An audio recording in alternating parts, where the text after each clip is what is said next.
In 2006, Bud Welch stood before a crowd and spoke about the Oklahoma City bombing that killed his daughter. He didn't preach revenge, he revealed a hard truth. His hatred wasn't hurting Timothy McVeigh, it was destroying him. Forgiveness is one of the most misunderstood and neurologically demanding processes in psychology. It is not forgetting, condoning, or pretending an injury never happened.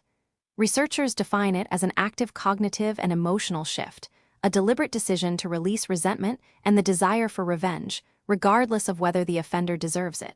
For decades, psychology treated forgiveness as a fringe topic, too soft for serious science. That has changed.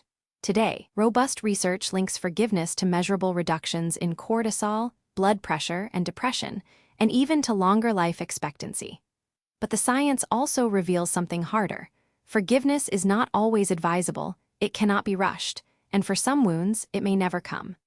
This exploration dives into what forgiveness truly is, what it isn't, and how the brain actually lets go. To understand forgiveness, we must first understand unforgiveness. When someone harms us, the brain's threat detection system, centered on the amygdala and anterior cingulate cortex, activates within milliseconds. This triggers a cascade of stress hormones, adrenaline, noradrenaline, and cortisol. The body prepares for fight or flight. But in modern life, the threat is not a predator. It is a betrayal, a public humiliation, or a broken trust. The body cannot fight or flee from a memory. So the arousal persists.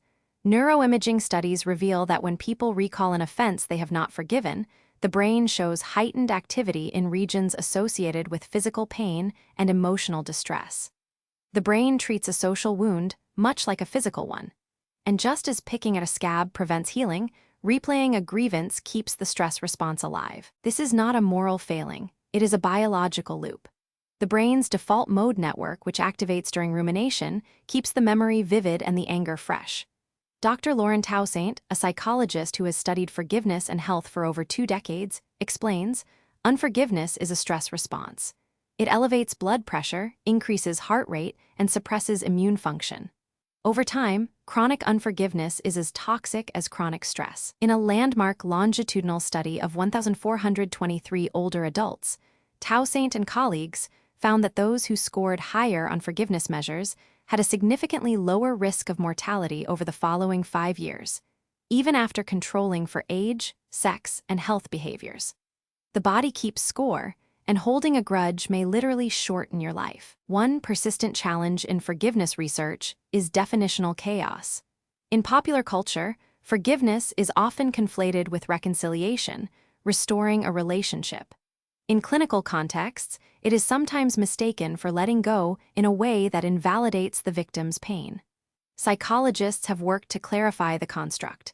The most widely accepted model comes from Everett Worthington, who distinguishes between decisional forgiveness, a conscious choice to release the offender from the debt of the transgression, and emotional forgiveness, the gradual replacement of negative emotions with neutral or even positive ones. Decisional forgiveness can happen in a moment. Emotional forgiveness often takes months or years. This distinction is crucial. A person can decide to forgive without feeling any warmth toward the offender. That is not hypocrisy. It is a first step. Worthington and his colleagues developed the REACH model, a 5-step psychoeducational intervention tested in randomized controlled trials across multiple cultures. The acronym stands for Recall the Hurt Without Minimizing It. Empathize with the offender, not to excuse the act, but to understand their humanity. Altruistic gift, remembering a time you were forgiven and choosing to offer that gift to another.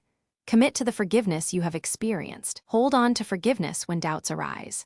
In a meta-analysis of 54 studies involving over 4,500 participants, REACH-based interventions produced moderate to large effect sizes in reducing unforgiveness and improving mental health outcomes. Notably, the effects were durable. Participants maintained gains at follow-up periods of 3 to 6 months. The model works not because it erases the memory of the offense, but because it rewrites the emotional narrative around it. The connection between forgiveness and physiological health is among the most compelling findings in recent psychology. When we forgive, our bodies respond. Studies show that forgiveness interventions lead to lower cortisol levels, reduced blood pressure, and improved heart rate variability.